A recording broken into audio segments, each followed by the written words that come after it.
All right, so we're gonna get started because if I keep waiting, I feel like more and more people are gonna keep joining, and they will be joining through our conversation here.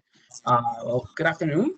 Coming at you live from somewhere in New Jersey. My name is Jake Acosta, and I am one of the admissions officers at Rutgers University, Newark. And before we even get started with the introductions, the this is meant to be an informal conversation, and we're going to take a deep dive of what it's like to be a student at Rutgers University, Newark.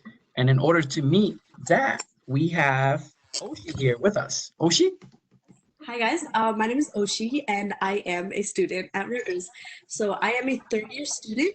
My major is psychology with a minor in cognitive neuroscience. I'm a part of the honors college here on campus and I actually dorm on campus as well. So hopefully we can all talk about, all that type of stuff in today's session. Yes. If you guys have any questions and you feel like, oh, you don't want to interrupt, there's actually a chat feature where you can actually upload your questions. Hopefully, at the end of the conversation, at the end of the stream, we will be able to address those questions. If you feel that you have a question that you feel like you need to address it immediately, don't be afraid to interrupt. This is meant to be, like I said, an informal conversation, and hopefully we get to address any questions that you have. And the purpose of the stream is to kind of like interview Oshi and what is her experience as a Rutgers University Newark student, and we're gonna take a deep dive into that. So Oshi, let me pull up some questions I have here for you. So when you were in high school, what motivated you to go to college? So I am first gen, so I am the first in my family to go to college. Um, I can't really say that I didn't have the help of my parents or anything, but I also realized that the career path that I wanted to go into, I needed a college education and would have kind of given me an entryway into that path. So I kind of had to think about in high school, like, okay, what do I want to go into? If I want to work in this type of field, I need qualifications, and that's what led me to college. Hmm. So what's the end goal? What kind of a career path are you trying to pursue? So the career path has changed in the beginning. So once when I applied, or when I was in high school, applying to colleges, I applied to be a biology major. And I knew I had some interest in like neuroscience, and just like how the brain worked. I had some sort of interest. But once I got into college and once I took classes at Rutgers, kind of I kind of realized that my path was much more specific, and that led me into like psychology and neuroscience. So once I took the general classes, which Rutgers does require you to take in the very beginning, which they recommend that you take your freshman year um, at at school. Once I got a chance to meet the faculty, once I got a chance to see the labs and stuff like that, I realized that neuroscience and psychology were something that I wanted to get deeper into. And now the career path is kind of going into a master's since I'm third year. I'm looking into master's program that will either look at therapy, and I'm kind of deciding between therapy and public health, but with concentrating in mental health. So therapy is still included in both those fields. Good. So, given your major and given your career path and what you want to pursue, more importantly, given all of that, why did you choose Rutgers University Newark? So Rutgers University, ironically, it was actually the last school that I got a chance to tour. So once I went on a tour and I went not expecting. I was just like, oh, I had my eye somewhere else, somewhere that I thought had a better financial package for me. So I was like, okay, I'm just doing this because I got accepted.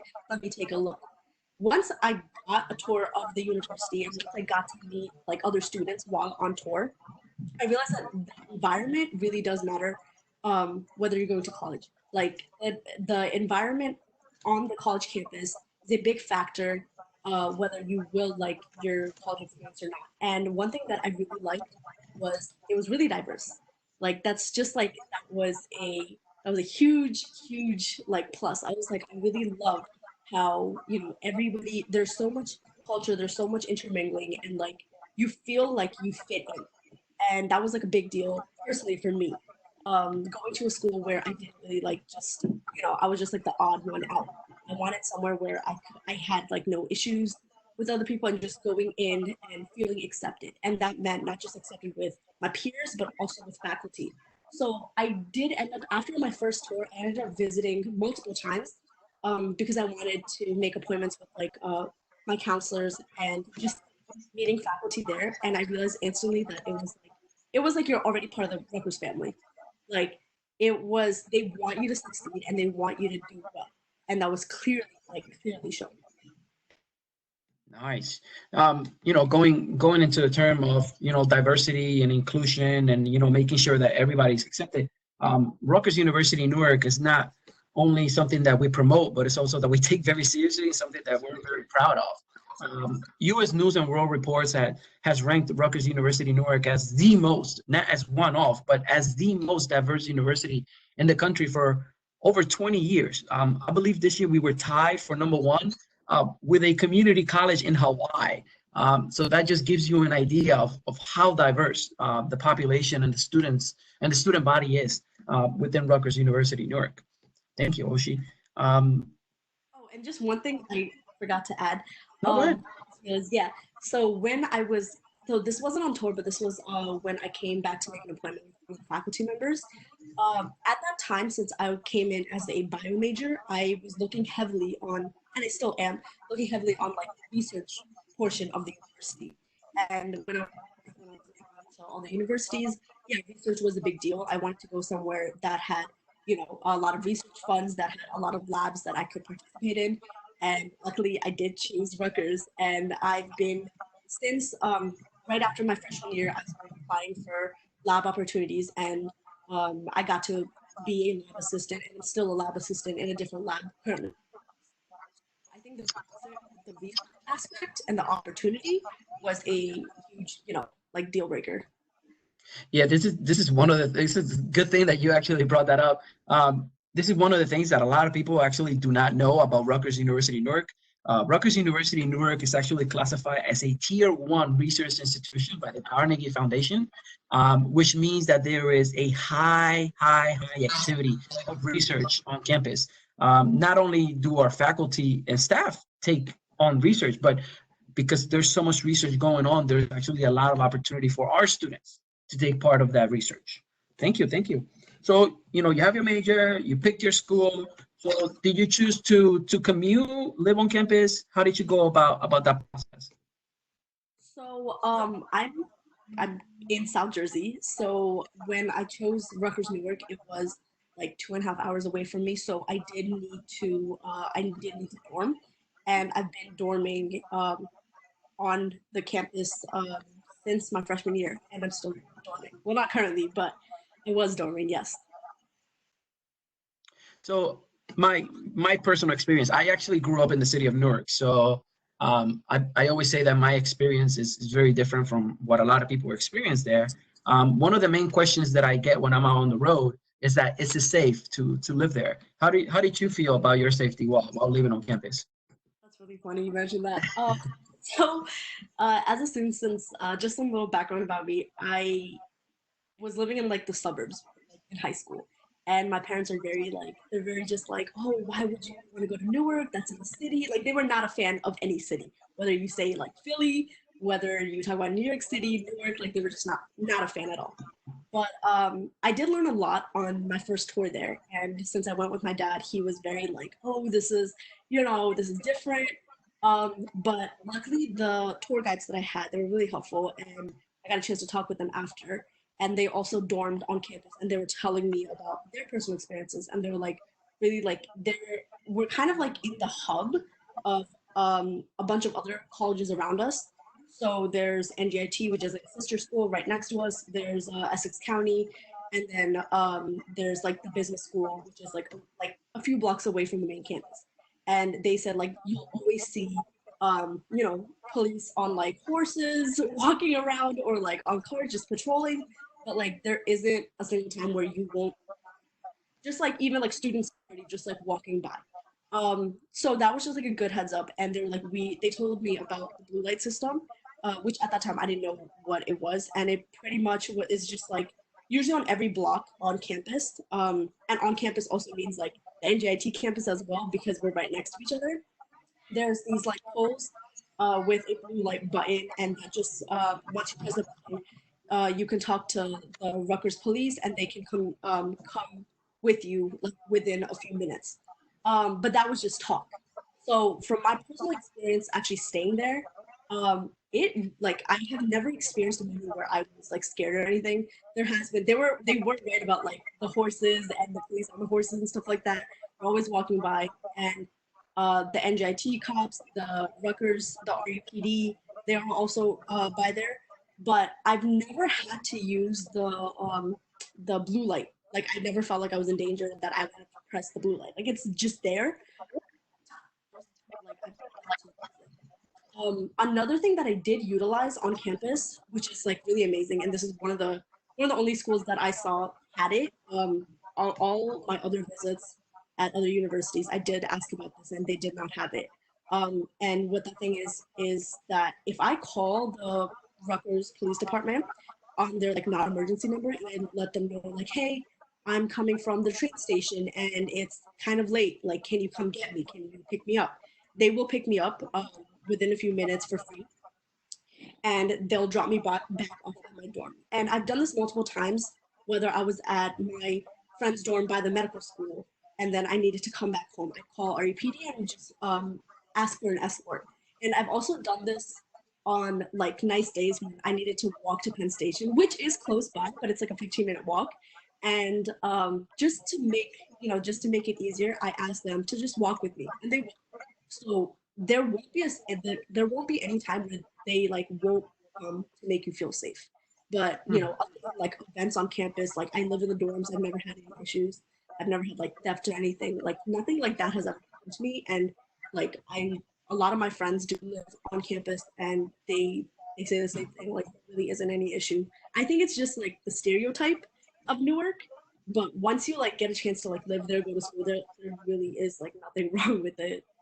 Yeah, it's funny that you mentioned the whole like escorting service. Yeah. Some people say like, oh, this feature is there because you might feel unsafe. When I was going to school there, we used to use it because it was snowing outside.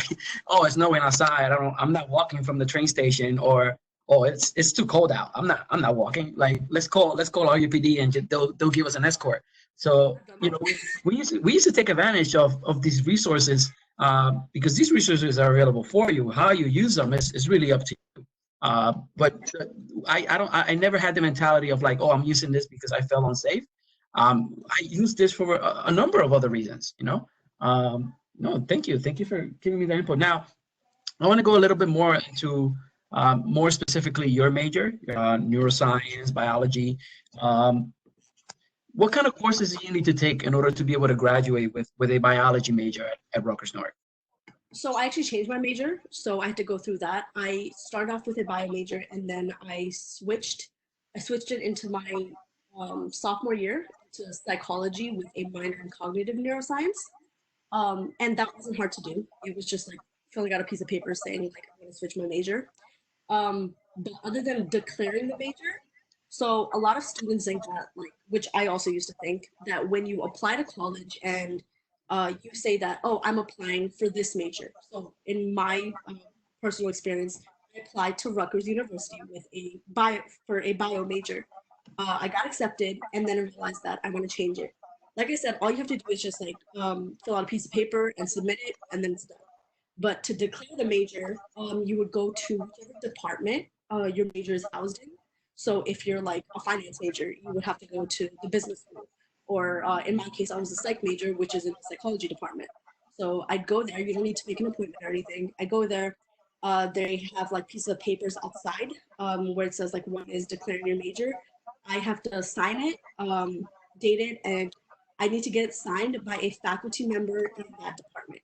So I had to go to a psychology advisor, and all they do is they sit down with you and they say, okay, how many psych classes do you already have? Like you need to have something already. Hmm. So I had a few general classes, and then I think I had like another extra, just like specified like neuroscience class. And I said, this is, I did well in this. I got A's, and I've taken the classes, so I know what I'm getting myself into. So they're pretty much there to advise you. So you don't just like randomly pick a major and say like, okay, I think I'm going to do this, and then change your mind the next day. So they just want to make sure that you do understand what the requirements are. And when I did sit down with her, with the psych advisor. So before they sign it, they'll sit down with you and they'll go over your required courses. So I asked, can we organize the courses in a way that I have a plan for the next 2 years? So, and she did do that. She sat down with me and she said, okay, so during the second semester of your sophomore year, this is what you take. For your junior year, first and second semester, this is what you take, and so on. So once I got a chance to do that, it was much easier and organized. That way, when I went to sign up for classes, I had like a set. So I just followed that. And that is the same with other courses as well. I know one of my roommates, she's in the business school, and she said that it's the same thing. You declare it, you have to sit down with your advisor, and they just give you a rundown of what classes you need to take. But that's pretty much it. Same with the minor. With the minor, of course, it's less classes. That's the only difference.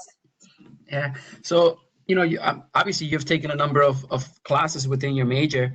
Do you have one major that is memorable? What can you name like one of your favorite bio courses?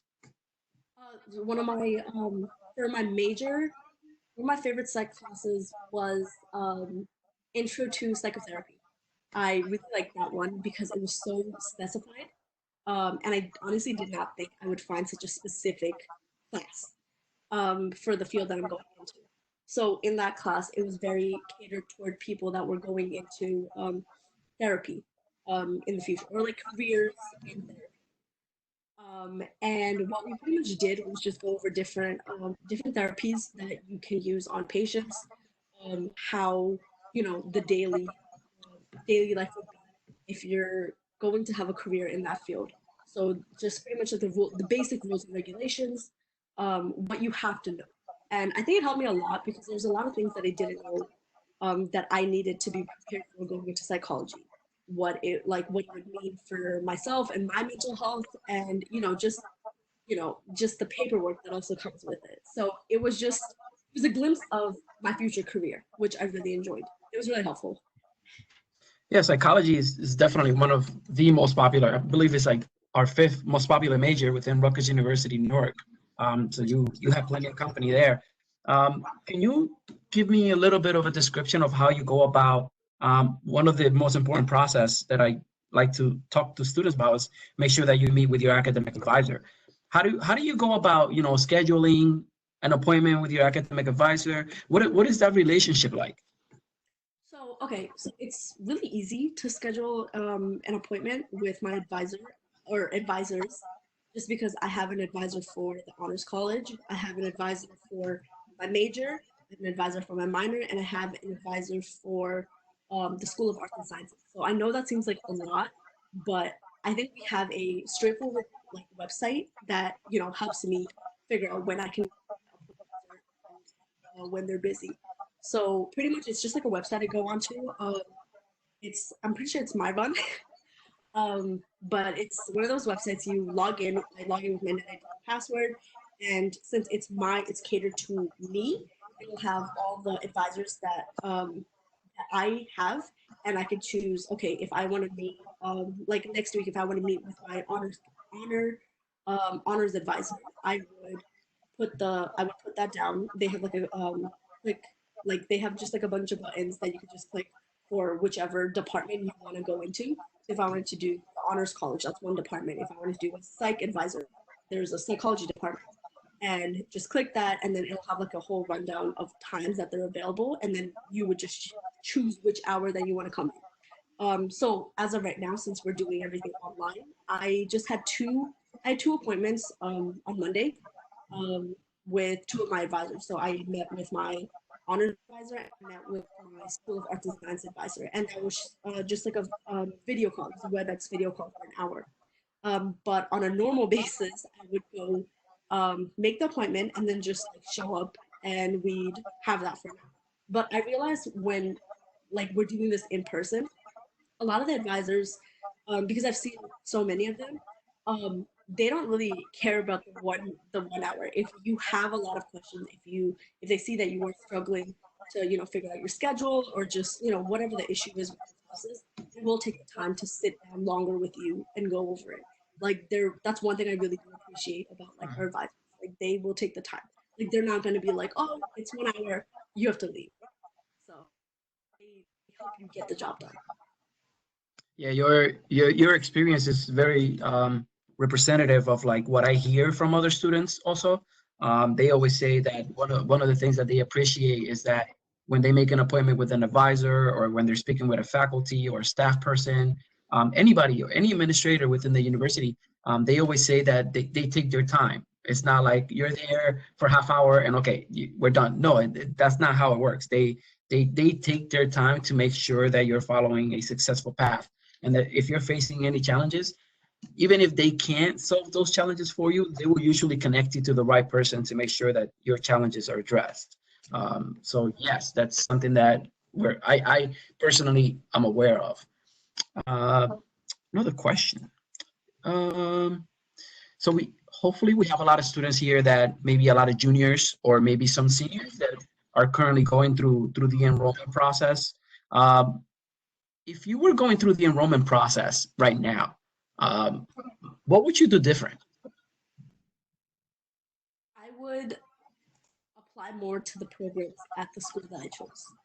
And this was from my experience. Obviously, so once I got accepted into Rutgers, I got an email during I want to say during the end of my junior year. No, like beginning. So it was like the summer, right? Saying like, oh, are you interested in this program called HLC, or also known as Honors Living Learning Community? And I was like, oh, I don't know what that is. I'm busy. I have other schools that I'm applying to. Like, I'm not really worried about it. And I just like let it slide. I was like, all right, trash. Like, it's not important. And I never really looked into it. And now that I go here, I'm like, that is my biggest regret, because that specific program, like, it would have given me so much extra like stipend money.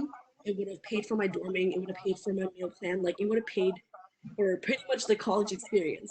And now I mean, I have to pay for that now.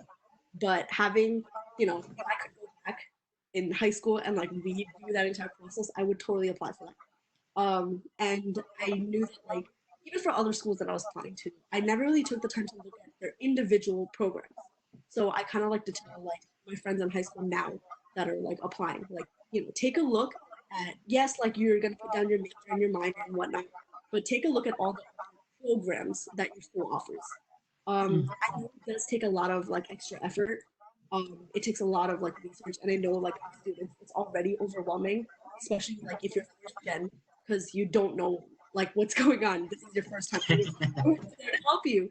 But I promise it will help you in the long run if you just take that extra initiative to do the research about the programs. So Yeah, I get that question a lot. Like, oh, if you were a student again, like, what advice would you give to our students?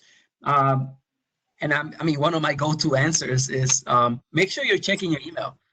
You get a lot of communication from your school. So let's say if you're a member of the School of Arts and Sciences, if you're a member of the Business School, if you're a member of the School of Public Affairs and Administration, you're gonna be a part of these huge mailing lists. And sometimes you think, oh, this is just spam. But actually, there's a lot of useful information. You might be clicking away on a scholarship that you probably could have taken advantage of, but you decided to, it's just spam. I'm not going to read that. That's from the school. That's not for me. Read your email. I always tell students, make sure that you're keeping up with your email. Anytime that your advisor wants to like communicate with you, make an appointment with you, your faculty, make sure that you're reading your email. That's one of the things I always tell students. A lot of students actually take the step and they just go into their email, and they could actually forward that email to maybe their Gmail, their Yahoo, or any other email that they use more frequently. But make sure that you're checking your email, because you don't know what opportunities you could be missing on. Now, question. Oh, And hold on. do you see it? Oh, yes, HLOC. Congratulations. That's The HLOC, for those who don't know, the HLOC is the Honors Living Learning Community. It is a residential. I'm getting some feedback. Just give me 1 second. Sorry about that. If you make sure you're muting your microphone because it's bouncing back. Um, So the HLOC is the Honors Living Learning Community. I consider the HLOC maybe the second most high-profile program that we have within Rutgers University, Newark. Residential cohort-based program that is extremely focused on social justice. If you get accepted into the Honors Living Learning Community, you get to live in your own facility. The Honors Living Learning Community provides access and opportunity to students from pretty much every walk of life. Um, Now, you said that for the HLOC, how do you know how to find a roommate? So when you go through the application process, so for the HLOC, you have to go through the application process for housing. For housing, there is a questionnaire, and there is like a behavioral thing that they do. Oh, do you like to stay up at night?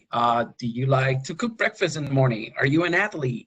They ask you all these different questions, and they try to match you with a person that pretty much has a similar match to you.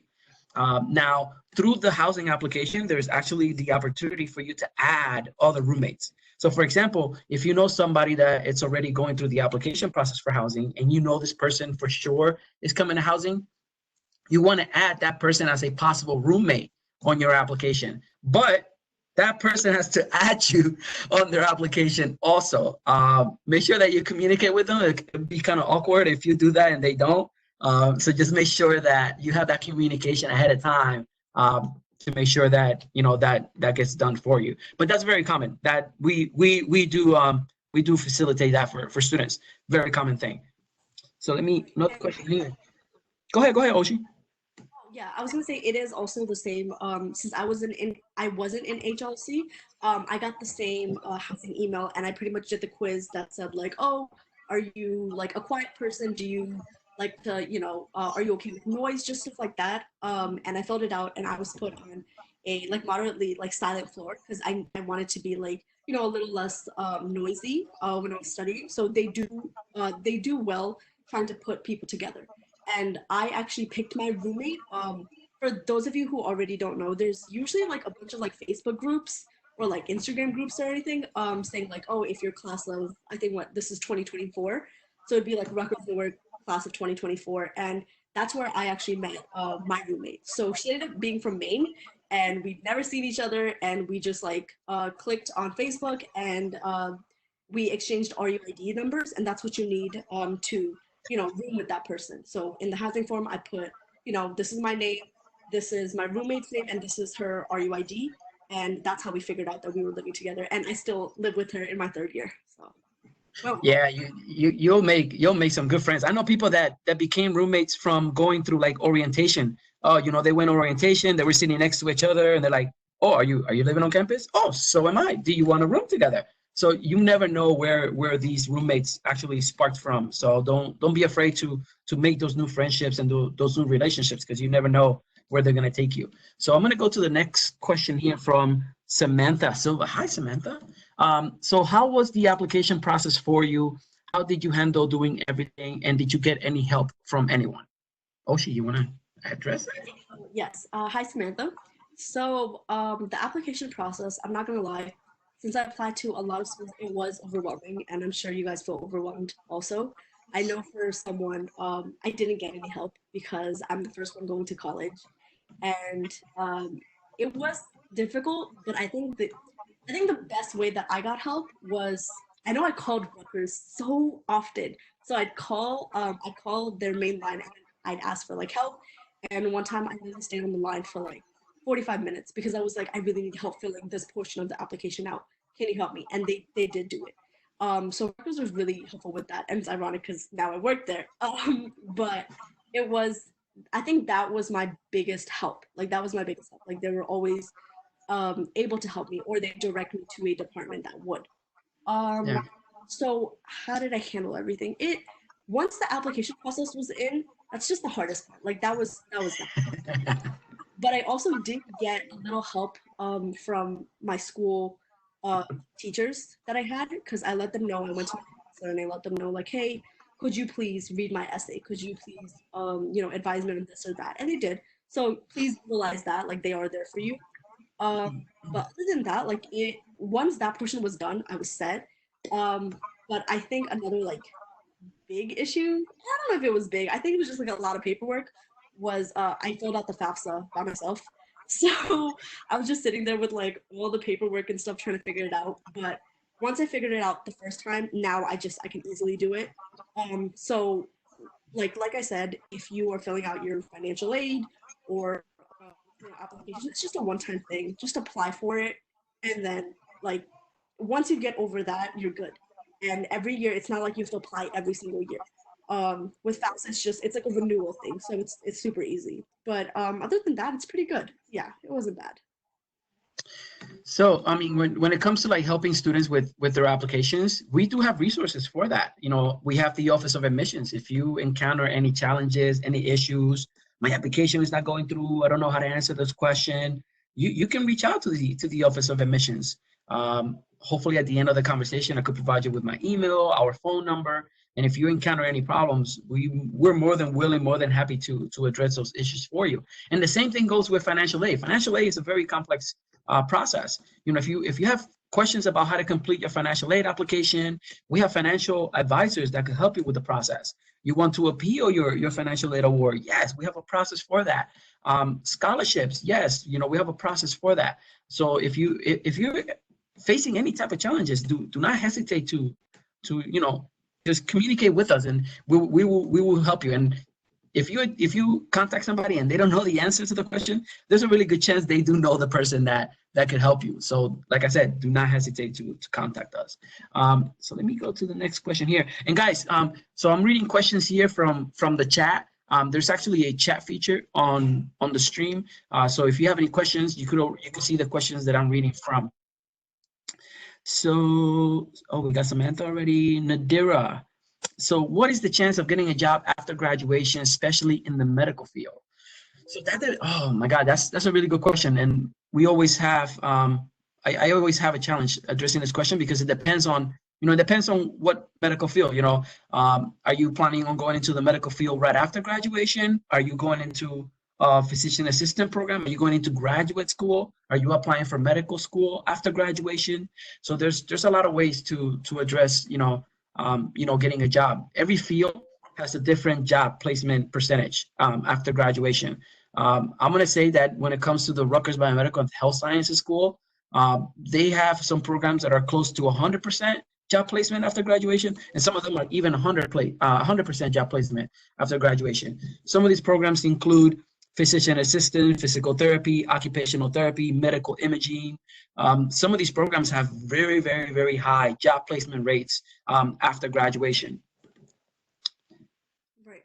Just to add on to that, for people that aren't in like accelerated programs or anything, my advice to you, if you are trying to find like a job right after graduation, utilize the faculty. Like they are like really there to help you. And if you don't take the initiative to talk to your professors and ask, like say you're going into the medical field, work in the labs. So a friend of mine, she is also neuroscience, and she's actually working uh, with a lab, and the person who's in charge of the lab also works at the medical school. So the biggest thing is networking. Nowadays, it's like, who do you know?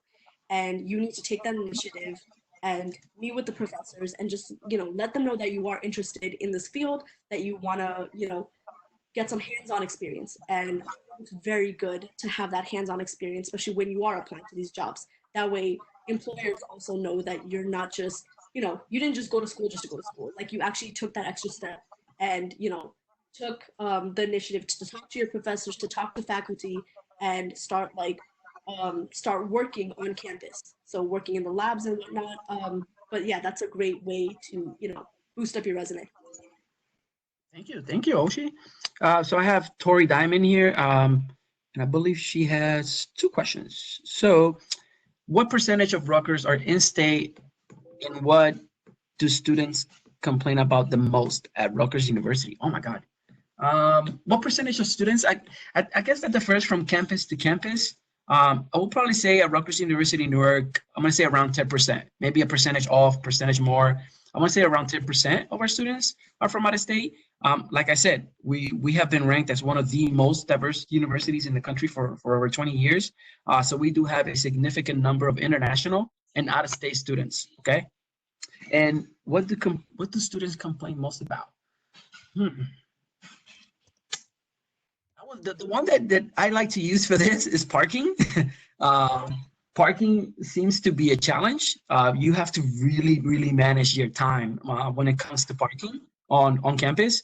But we have come a long way when it comes to parking from when I was in school. It was a significant challenge then. I think it's still a challenge now, but not what it was back then. We have 3 parking decks in the school. Actually, we have a couple. They're not parking decks; they're just parking lots. But I really tell students that if you plan ahead, if you get to class 30 minutes, 20 minutes before it starts, yes, you might find a parking spot. Maybe not close to your class, but I'm gonna say within a block or two from your course. Now, if you have not 8:30, yeah, you'll find a spot. I don't think a lot of students make it early for those courses. But if you have a class at 10 a.m., very popular time. If you have a class at 10 a.m. and you get to campus at 9:55, good luck. You're gonna have issues. Now, I always tell students, if you manage your time ahead of time, you will find a parking spot. My own experience with that, I lived off campus, I lived on campus, and I commuted. Yes, I used to drive to school, and driving in, if I plan ahead of time, yes, I'll find a parking spot. But I had a better experience living on campus because I didn't have to deal with the parking situation. But I feel like parking is probably one of the things that most students do complain about. And any school that is considered an urban school, you're going to find that parking is going to be a significant challenge. So if you're thinking about a school that is within an urban section, very in the city, yes, parking is going to be a significant challenge. Let's see what else. Let me going down the list of questions, guys. We have plenty of time, so if you have any questions, do not hesitate. What are some of the pros and cons for accelerated programs? Oh, good question, Noor. Pros and cons. I don't think there's cons for accelerated programs. So I'm going to give you my spiel of what accelerated programs look like, and then you tell me if there's any cons. I personally don't think there's any. The way our accelerated programs work, we have a number of programs where you could actually earn your bachelor's and your master's degree within 5 years. And the way it works is during your junior year of undergraduate work, you apply for the graduate program. And if you get accepted, you pretty much kind of skip your senior year. You go from junior year to first year of graduate school. And what they do is those graduate courses, they count for both towards your undergraduate and your graduate degree. Now, in one more year, you will graduate. That will be your 5th year. And during your 5th year, you earn both your bachelor's and your master's degree. No cons yet, right? One of the big advantages of these accelerated programs is that because you haven't graduated from college yet, per se, you will always pay undergraduate price for graduate coursework, right? And hopefully that makes sense. You will always pay undergraduate price for graduate coursework. Now, if you know anyone that went to graduate school, they will tell you what's the difference in pricing between graduate coursework and undergraduate coursework. There's a significant difference when it comes to the amount of money that you have to pay per credit. So the fact that you're paying that undergraduate price for graduate coursework, you're saving tens of thousands of dollars. And the fact that you're doing this by cutting 1 year of being in school, you're cutting an entire year worth of tuition. I always like to tell people within Rutgers, given how affordable we are, being accepted into an accelerated program, you're probably saving upwards of like $15,000 just by being accepted into an accelerated program. I don't think there's any cons.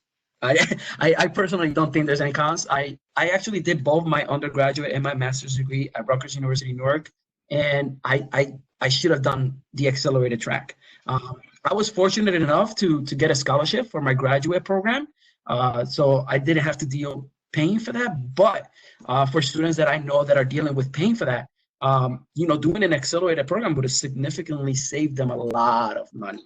So I don't think there's any cons. If you find one, more than willing to share it with me. But I think that if you're thinking about going to graduate school, an accelerated program is probably the best route and the most affordable way to do it. So more questions, more questions. Noor, thank you, Noor. Valerie, what is the deadline to pay your enrollment fee? Good one. Yes. So first, the way I'm going to answer this question is to address the enrollment fee within Rutgers University Newark. So within Rutgers University Newark, we have actually extended the deadline for the enrollment fee until June 1st. So I'm going to repeat that again. We have extended our enrollment fee deadline until June 1st. Okay. Now, that's within Rutgers University Newark. If you're being considered for maybe a school within the Newark campus, or even the School of Nursing within Rutgers Newark, you still have to meet the deadline of May 1st. Okay, that's very important. We're a rolling admissions institution. Yes, we'll give you some leeway on paying the enrollment fee, but if you really want to guarantee your spot for the fall, I recommend that you do that by the deadline. Okay, but for Rutgers University Newark, we have extended the deadline to June 1st. Thank you, AP. Valerie, thank you.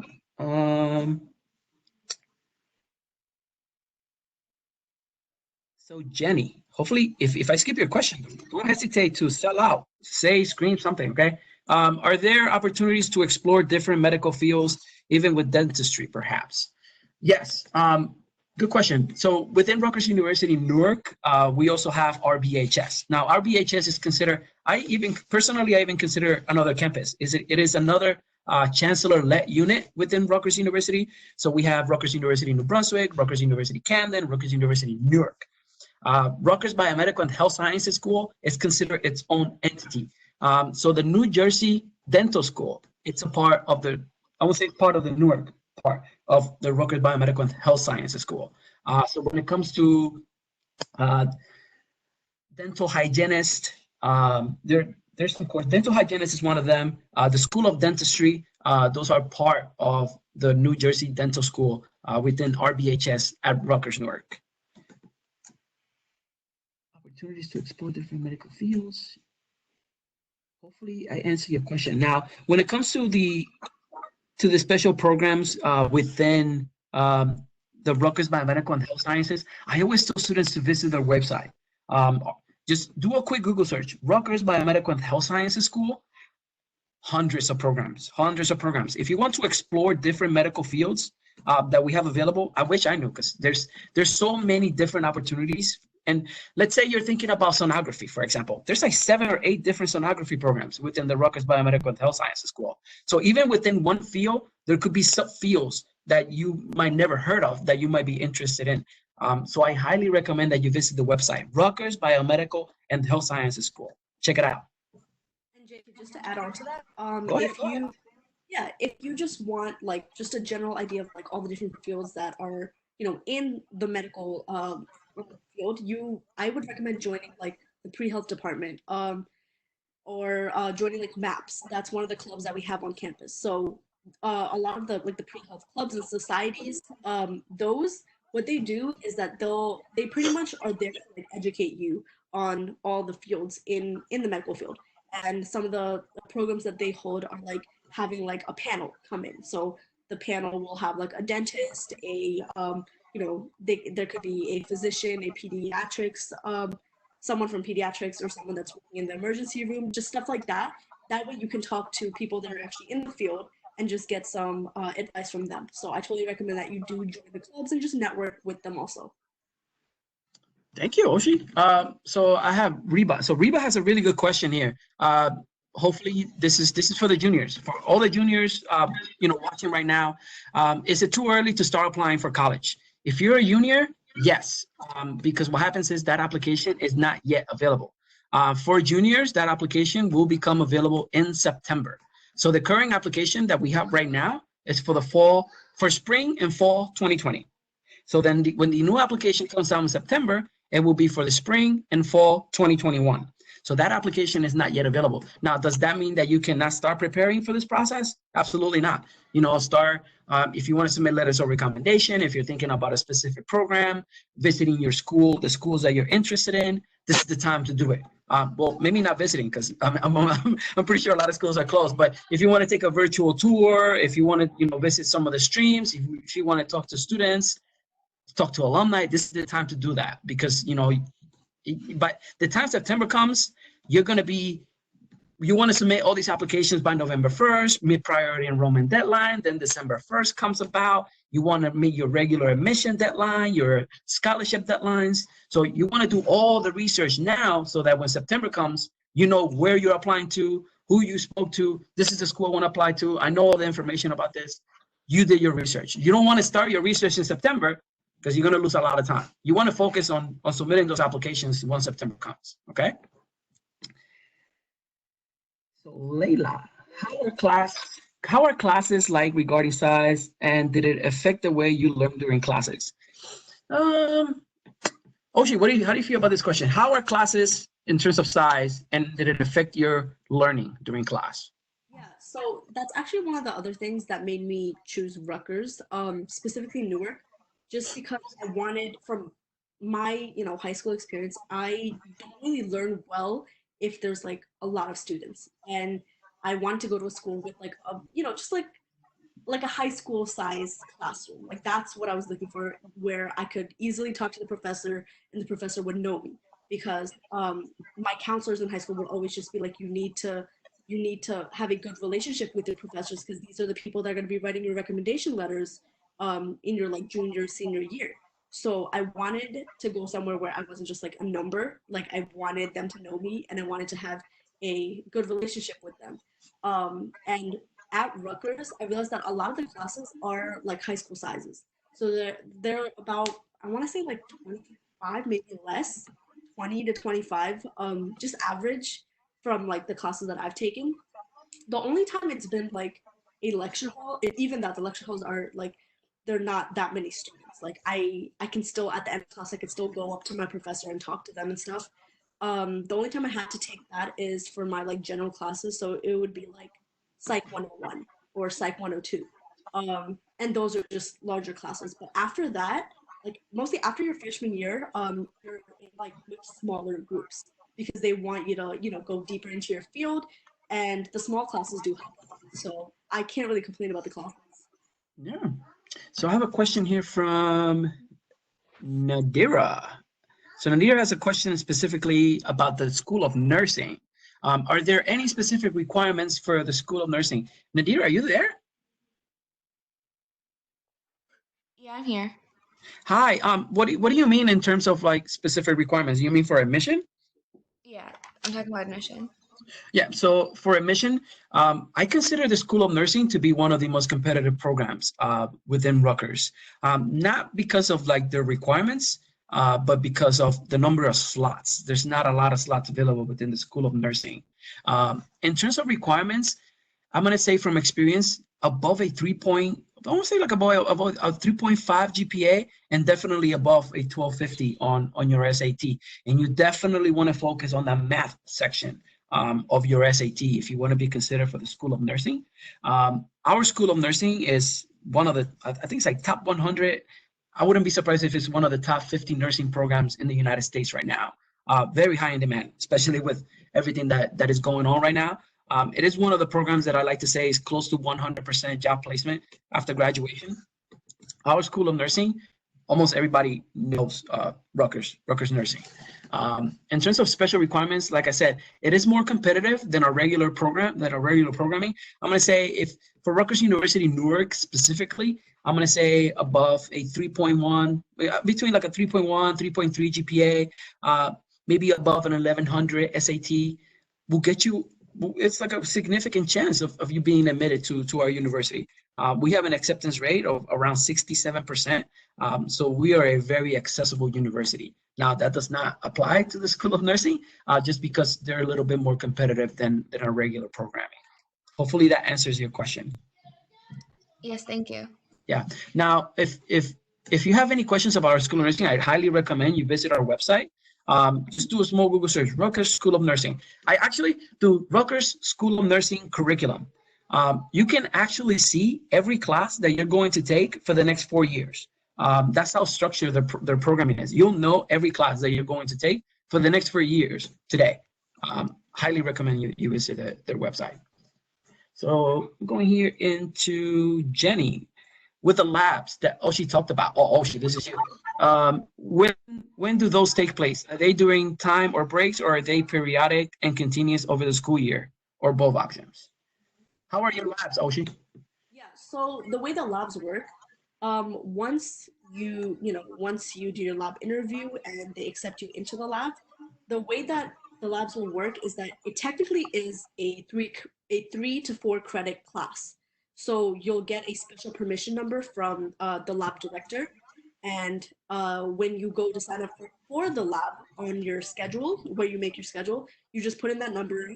That way, the system knows that it registers that you're in the lab, and you're also getting credits for it. So once you are assigned to the lab, you will meet with a lab manager, and they can go over the schedule of classes that you currently have. And what they do is they just work around your classes. So you won't have lab during like your free period. So they won't do that. Your free period is your free period. That's where you can go to like club meetings and stuff like that. But they will have like a requirement if you're doing like a 3 credit lab, if you decided that you want to do 3 credits, they will. I think most labs they require that you do 9 hours a week. So 9 hours a week means like you will come in multiple days and you could do like 1 hour, 2 hour, like whatever works for your schedule. So they'll work with you. It's not like you need to come to this or you need to come to that. The only time some labs may require you to meet is during like a lab meeting, which is once a week. And like I've been in 2 labs, and one lab did not require it, and the other lab that I'm in right now does require it. So it just depends on what which you're into. So we have a question about from Bella Everett. Do you know anything about the graphic design program? I mean, I don't know about it, but yes, we do. We do have a graphic design program. I believe we have 2 different routes that you could take. There is a bachelor's and there is a Bachelor of Fine Arts. Now, the difference between those, I haven't really dug into it. I recommend that you visit their website. I personally think they have the best website on campus. acm.newark.rutgers.edu. It's Arts, Culture, and Media Department. If you do a Google search, Arts, Culture, and Media Department, Rutgers University, Newark, if you click on the graphics design tab, it will tell you every course that you need to take in order to be able to graduate with a degree in graphic design. Or if you choose the Bachelor of Fine Arts option, they will actually tell you every course that you need to take to be able to graduate with a BFA in graphic design. But we do have a program in graphic design. So Jasnet, does the University Hospital offer shadowing and volunteer opportunities for freshmen? I know there's shadowing because I know there's some students that apply to the university that have done shadowing within the NJMS, within the New Jersey Medical School. Volunteer opportunities, I don't know. Now, are there volunteer opportunities? Oh, you want to answer? Yeah, do you know about this? Yeah. So Go ahead. freshmen, there are volunteer opportunities. I had a friend of mine. She actually worked not at the NJMS one, but there's another hospital right behind the campus, which is what is the name called? What is the hospital right behind the dorms? Jake? St. Michael's? St. Michael's? There you go. I couldn't remember. So what she did, she actually went to the Career Development Center and she asked if there's any volunteer opportunities. And if you guys didn't know, the Career Development Center is on campus. You just have to make an appointment with them, and whether you have a job question or a volunteer opportunity question, you would go to them. So what she did, she went to them, she let them know that she wanted to do volunteering for whatever club that she needed to, and she needed somewhere to volunteer at. And they recommended that she get into contact with someone at St. Michael's, which is the hospital, which is like literally across the street from the campus. And that's after she volunteered her first freshman year. So she did do that. We're in the middle of the city, and we do take advantage of the surrounding facilities that we have. Being a part of the wonderful city of Newark, New Jersey, is that you are in the biggest city in the state of New Jersey.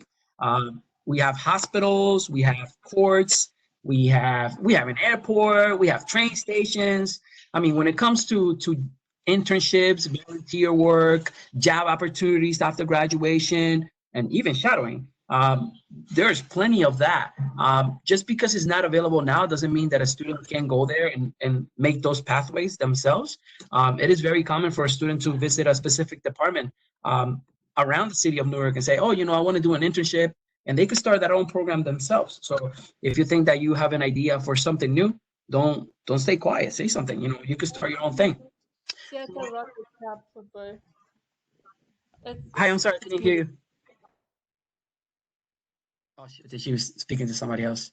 So I have a question here from Daniela Alejandra Guzman. So have the requirements for international students changed due to COVID-19?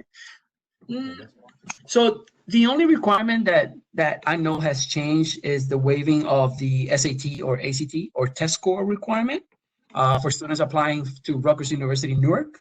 That's the only requirement that I know that has changed. Now, when it comes to international students are still required to submit some sort of English language proficiency test score. That's still required, but the test score requirement is no longer there for the time being. I have a question from Isabella Macabali. What qualities do you look for in an applicant? Oh, good question. We do a holistic process when it comes to reviewing applications that we receive. We look at everything. We're looking at your grades. We're looking at your grade trend. We're looking at what type of courses you took. We're looking at volunteer work. How involved were you in high school? Letters of recommendation, they're not required, but some students do submit them. We look at your personal statement. Anything that you submit, we will take into consideration to the review of your application. But it is a holistic review process, and we take everything into consideration. And in terms of like what we look for, as I mentioned previously, our student profile, it's a very accessible university. Like I said, with a 67% acceptance rate, I'm going to say between like a 3.1, 3.3 GPA, maybe around an 1100 SAT. I mean, but SATs are no longer required. So right now, if we're waiving the test score requirement, I believe we are reviewing. Just stay within the same numbers. I'm gonna say between like a 3.1, 3.3 GPA. But we are no longer looking at the test score requirement for the fall of 2020. Our Rutgers students. So I have a question from Jenny. Is it better to ask teacher, advisors, whoever, for letters of recommendation after taking a class, or wait till the third or fourth year in Rutgers? So I don't know if you're talking about letters of recommendation for later on. When it comes to letters of recommendation, you want to make sure that if, let's say, you're applying for a job or applying for graduate school, you want a recent letter of recommendation. So if you're thinking about applying for graduate school, you definitely want maybe senior year, junior year letters of recommendation.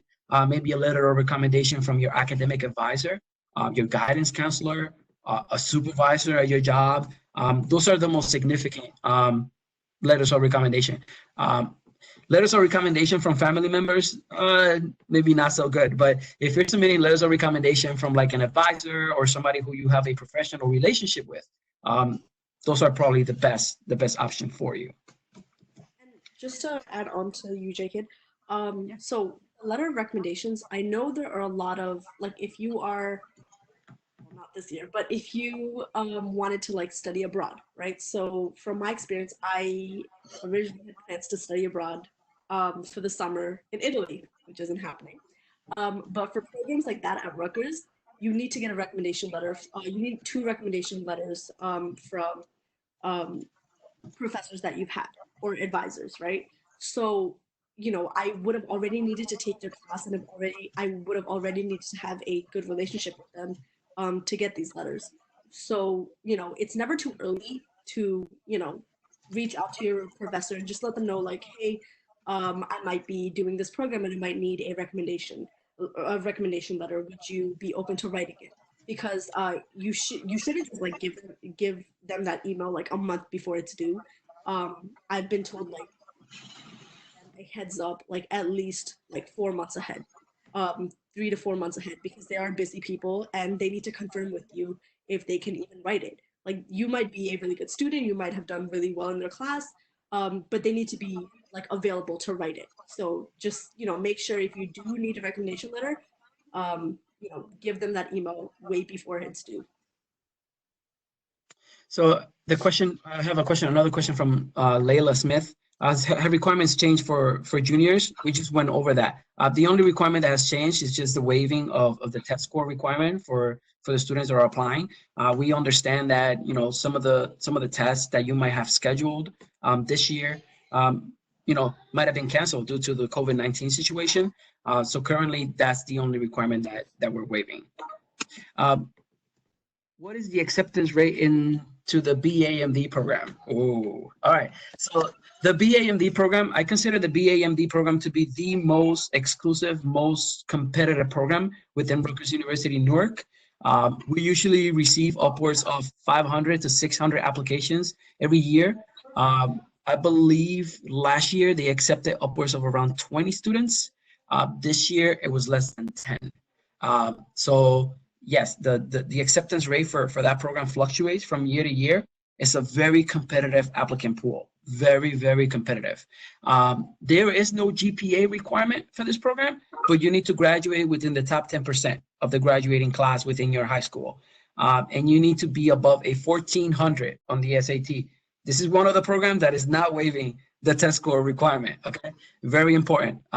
While yes, the university is waiving the test score requirement for our general admission, some programs are not waiving the test score requirement. So it's very important, okay? There is an entire website dedicated to BAMD. I highly recommend it. Rutgers Newark BAMD program. There's a lot of information.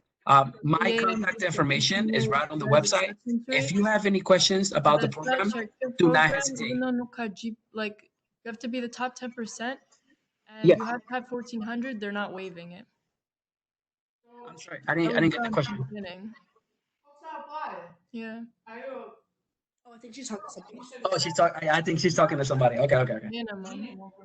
Yeah, no, there's some programs that are still following the same guidelines as before. But he said, Chair, out of like 500, 600 people that apply, only like 500, 600's average, only 10 get accepted. We can hear you.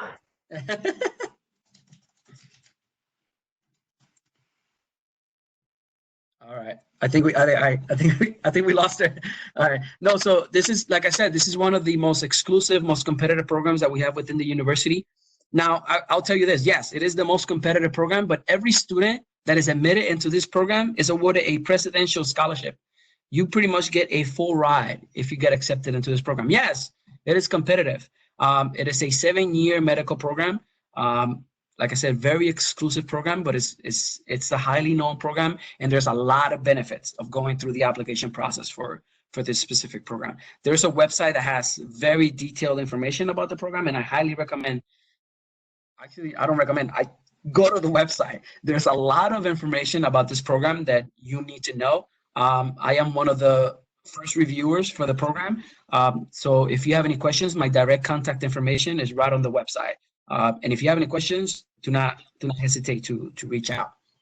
So we're running out of time, so I'm going to go through these questions here. I would like to check out our virtual events. Oh, Jessica, thank you. So I added my email on the chat. My email is jkid, my name, @newark.rutgers.edu. Any questions, any challenges, anything that you're facing, do not hesitate to reach out. If I can solve the issue for you, there's a really good chance I can connect you to the right people, okay? Follow our Instagram, follow the Insta. We sent out a lot of information through our Instagram, and, given how our situation currently is, working from home and making sure that our students are staying up to date, a lot of information goes out through that Instagram portal.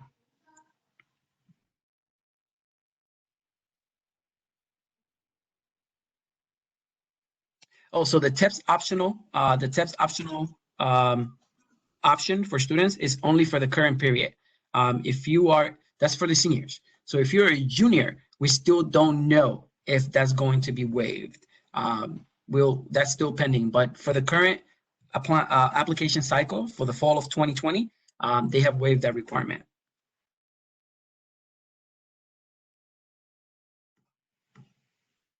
What is the acceptance rate into the business school? I'm going to say it's the even at, across the university, at Rutgers University, Newark. Like I said, I'm going to say around 60%. I'm going to say like 65% acceptance rate within the business school.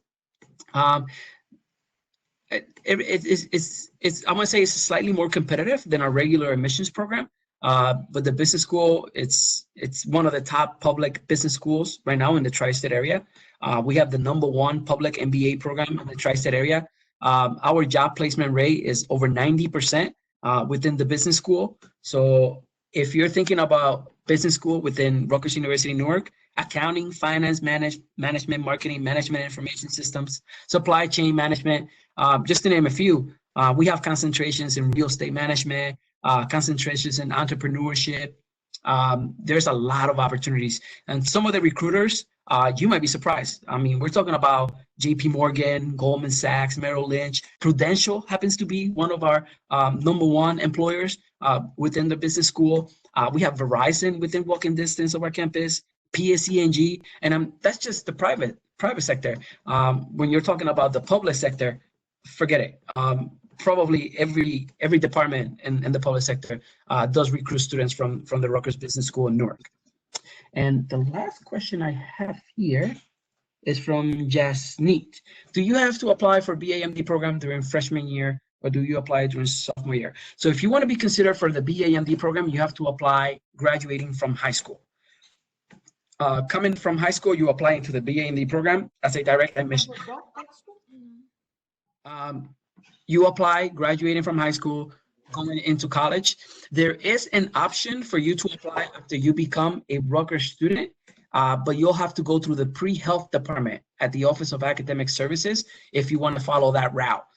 You pretty much have to follow the same curriculum as a student that was admitted through the BAMD program.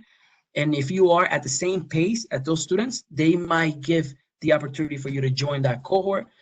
But there is a process for you to go about that. And that only happens after you have been admitted and you speak with your academic advisor about your interest in joining the BAMD program. And I have another question from Nurul. What do most students write about in their essays? And what do you prefer essays to be about? I don't have a preference in terms of essays. Our essay is actually very lenient. I believe we offer you 4 different options. So there's 4 different questions. And you pick one of the questions and you could submit your answer based on that question. Now, do I have a preference? I don't think there's a preference. I look for a good flow, good clarity, good grammar. We use that personal statement as a writing sample. So just make sure that before you submit it, just make sure you have maybe your English teacher, maybe your guidance counselor, just read over it, just to make sure that you have it ready for us. Now, I think we're done with those questions. Does anybody have any other questions? Layla Smith had a question. If you look up. Oh, which one? It says, I take college courses in my high school and I get 3 college credits. How can I use this during college? Yes, so let's say you're a part of maybe like a dual enrollment program and you're taking classes maybe at a community college or maybe at another 4-year institution. If you're taking courses there, you could actually request an official transcript from that school, and you could go through a credit evaluation at our school, and they will determine whether or not those credits are transferable. I'm going to say there's probably if you're taking it within the state of New Jersey, most of those credits are transferable. Now, when it comes to science and math, those might be a little bit more problematic, but almost all of the courses, if you're talking about English, if you're thinking about psychology, there's a really good chance that they will be transferred, but you have to go through a credit evaluation, and then they will determine whether or not those credits have equivalencies within the university, and then they will decide whether or not they're going to transfer. It's going to be a conversation between you and maybe an academic advisor within the school that you're in, and that's how they do that process. Jasneet, thank you. Since the SAT requirements have changed, how are placement testing going to work? Placement testing is not changing. Placement testing is still the same, even though we have waived the SAT for the incoming class of fall 2020. students still have to go to the placement exam at the university. The placement exam at Rutgers University, Newark focuses on math and English to determine where they're going to place you in terms of English and math. Oh, some good information for you guys here. Does anybody have any other questions? Thank you, guys. We started with about 25, 26 people, and there's 19 of you guys here. I really appreciate you guys sticking out with us. Thank Oyeshee for sharing her insider information on her experience with a psychology major. I posted my email. I'm gonna post it one more time. And like I said, if you guys have any questions, if you're facing any issues, any challenges, do not hesitate to reach out.